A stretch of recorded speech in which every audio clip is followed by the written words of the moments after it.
Pongamos que estamos en China, en el año 1530 aproximadamente. Estamos en plena edad de oro de la dinastía Ming. El territorio del imperio Ming corresponde aproximadamente a un poco más de la mitad de lo que hoy es la China actual. Pero realmente era un imperio enorme para la época. Y de hecho, estaba en constante expansión y las guerras eran muy frecuentes, en particular contra Japón y contra Corea. Al ser una nación realmente naciente, necesitaba reivindicar su carácter histórico y para ello se valía de una identidad cultural.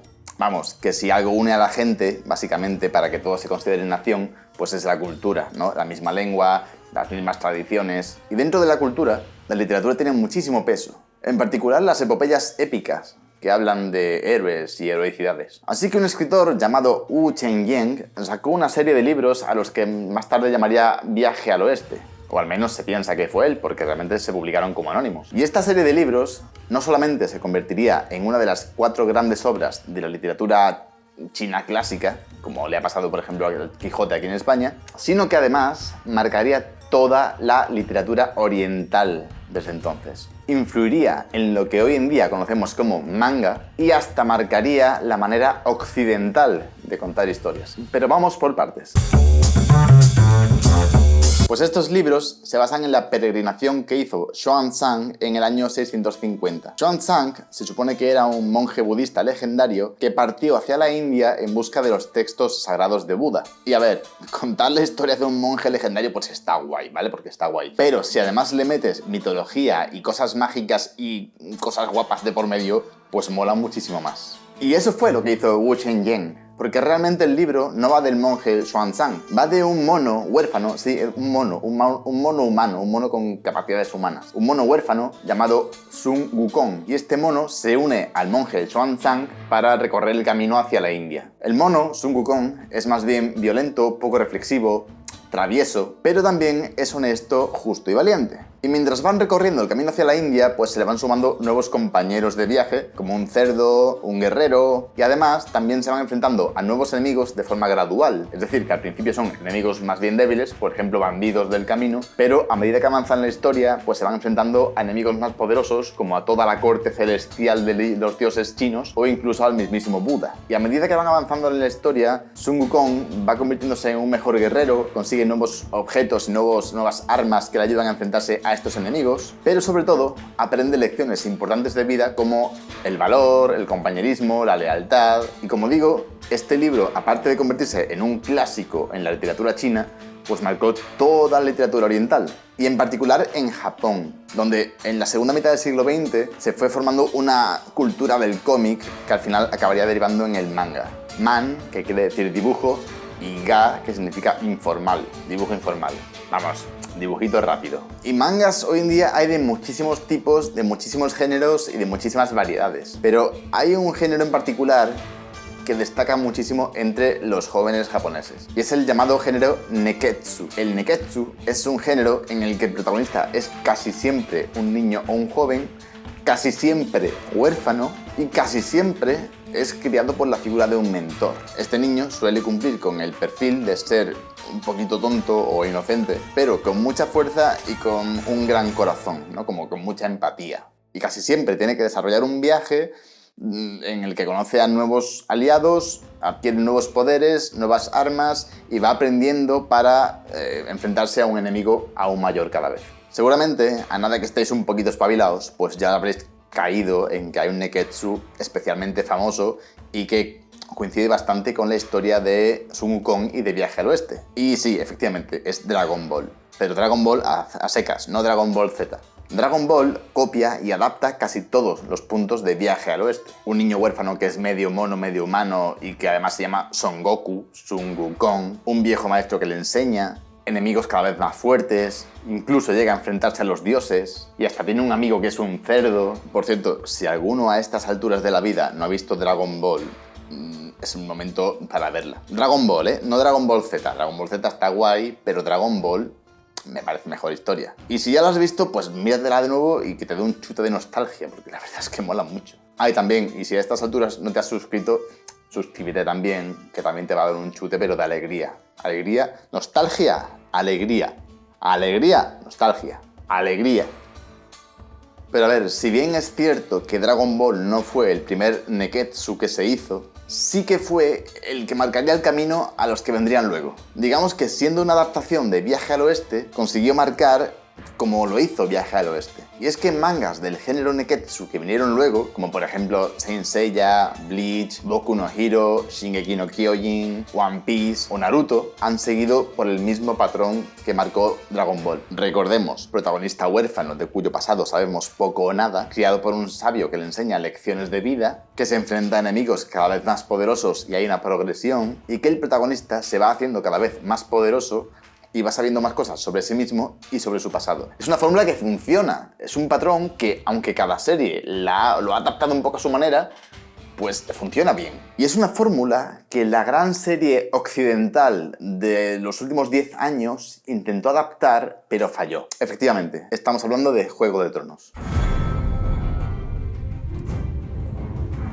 Juego de Tronos, en un principio imagino que no pretendía ser un Neketsu, pero que sí que usó un patrón muy similar. Protagonista huérfano, criado por una figura más sabia, que se ve rodeado de compañeros que le acompañan en su crecimiento personal y como guerrero, y con enemigos que van cada vez siendo más y más poderosos. O al menos así debería ser. Y de hecho incluso innovó bastante porque podíamos señalar a dos de ellos como sus protagonistas perfectos para un Neketsu, porque Jon Nieve y Daenerys tienen como desarrollos muy similares, muy paralelos. Pues cuando salió Juego de Tronos y empezó a coger aquello fama, mucha gente se convirtió de la noche a la mañana en analistas de guión, lo cual me mola bastante porque me gusta muchísimo analizar el guión. Y mucha gente sacó sus propias teorías sobre por qué no había gustado el final de Juego de Tronos. Algunas teorías eran más acertadas que otras, pero una que me llamó mucho la atención es que la serie se había alargado mucho y como que era imposible, le diesen el final que le diesen, que gustase. Porque una serie que se alarga mucho ya como que pierde el sentido de su trama y como que es imposible cerrarla bien. Y por eso quiero compararla con otra serie muy larga y que también sigue un poco el patrón del Neketsu y con la que de hecho tiene muchísimos puntos en común.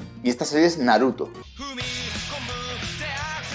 Es decir, ¿por qué Juego de Tronos? Que es una serie que en su momento lo petó a lo bestia, que a nivel mundial no se hablaba de otra cosa, y que cuando acabó nadie quería ni siquiera mencionar la serie de lo frustrante que había sido el final, y Naruto, que en su momento también lo petó, también era una serie larguísima, tuvo un final más que decente. ¿Por qué una no y la otra sí? Vale, en este momento quiero que por favor pares el vídeo y me dejes tu explicación de por qué Naruto fue un éxito y por qué Juego de Tronos fue un fracaso en los comentarios y a ver si coincidimos, porque puedes tener tu propia opinión. Veamos, he dicho que esta sucesión de elementos que forman el Neketsu se ha convertido en una fórmula y que suele funcionar. ¿Significa eso que todo lo que se haga con esa fórmula funciona? No. ¿Significa que hay que seguir la fórmula a rajatabla? Tampoco. Pero sí es verdad que es una fórmula que en muchísimos casos ha funcionado. Esto que acabo de decir es aplicable a todas las fórmulas literarias y guionísticas de la historia del mundo. Pero vamos a desgranar un poquito más la fórmula y vamos a saber por qué. Por ejemplo, el tema del protagonista huérfano. A veces los padres han muerto, a veces han desaparecido,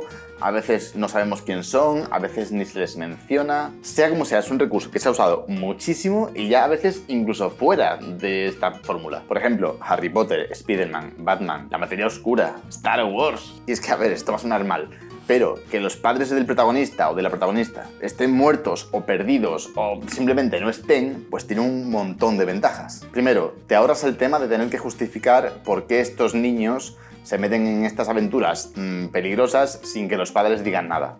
Porque recordemos que estamos hablando de niños que tendrían que estar en su puta casa estudiando matemáticas o lengua y en vez de estar por ahí enfrentándose a bichos.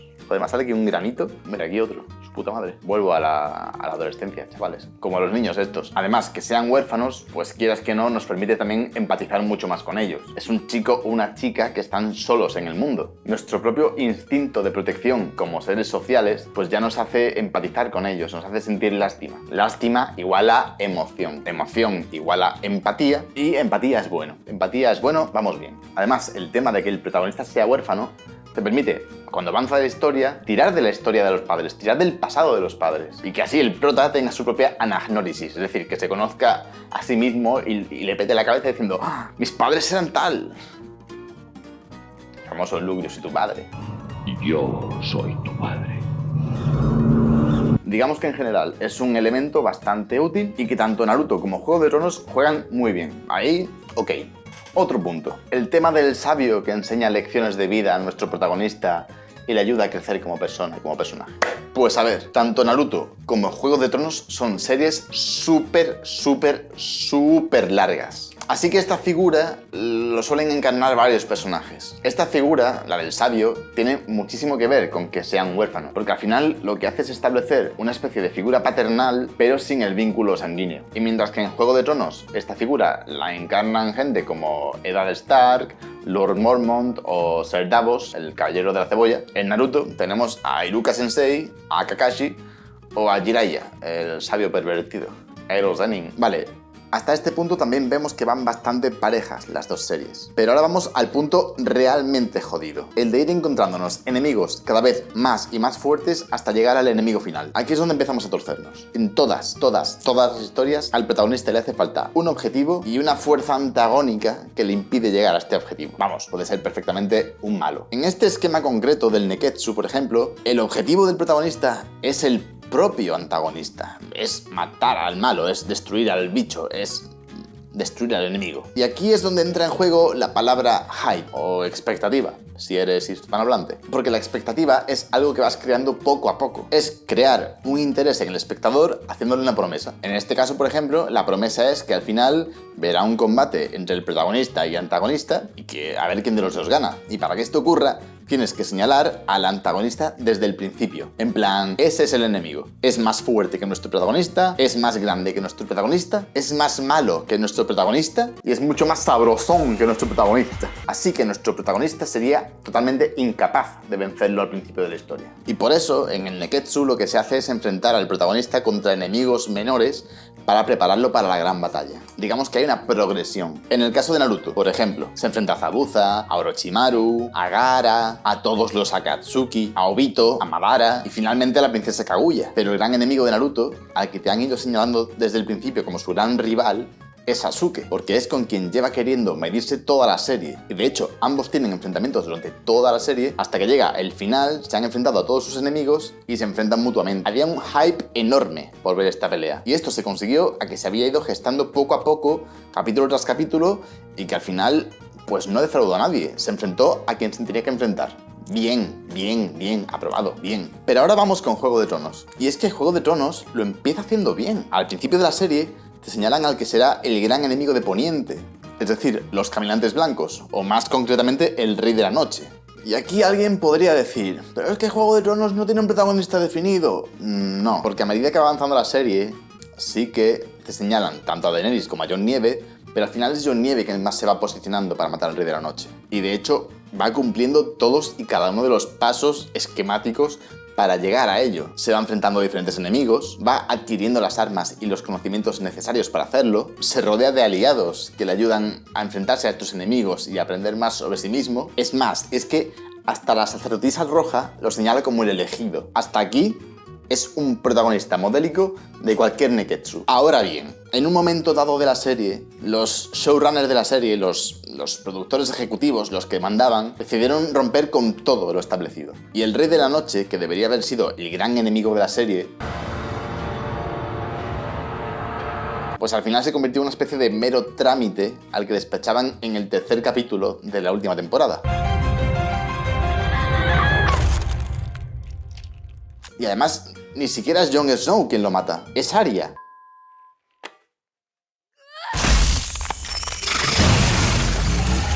Arya, que en ningún momento su legado había sido matar al Señor de la Noche, pero vale. Y así consiguen que el Señor de la Noche se convierta en una especie de enemigo menor y señalan a Cersei como la gran enemiga de la serie. Y es que encima, si al menos la lucha contra Cersei hubiese sido una gran batalla, pero no, al final se convierte en una especie de masacre, orgía entre fuego y todo, y Cersei muere aplastada por un cascote.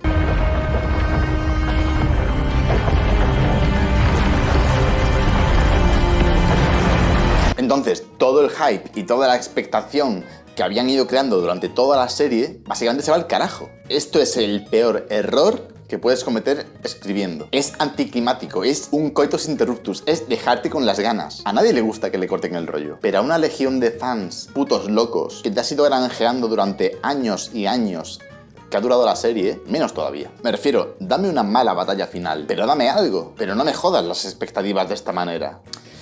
Y a ver, dicho esto, Vamos a romper una lanza en favor de los showrunners de la serie, de David Benioff y de David Weiss. Dios los tenga en su gloria. Y es que trataron de innovar, trataron de romper la rueda, trataron de hacer algo nuevo. ¿Que no le salió bien? Pues no le salió bien. Pero es que es así como avanza la narrativa, probando cosas nuevas. El día de mañana, otros guionistas intentarán darle una vuelta de tuerca a lo que ya probaron en Juego de Tronos y a lo mejor dan con la tecla adecuada y les sale bien. Y joder, a lo mejor hasta forman el nuevo paradigma de la literatura fantástica mundial, como ya pasó en su momento con Viaje al Oeste. ¿Quién sabe?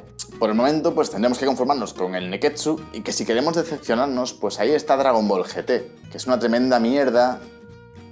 Aunque la música está chula, la música está bastante guay. Y de esto va la película. Si os ha molado el vídeo, suscribiros, dadle a la campanita, dadle un me gusta, dejadme un comentario, dadme amor, dadme cariño, dadme vuestra tarjeta de crédito y vuestro número de cuenta.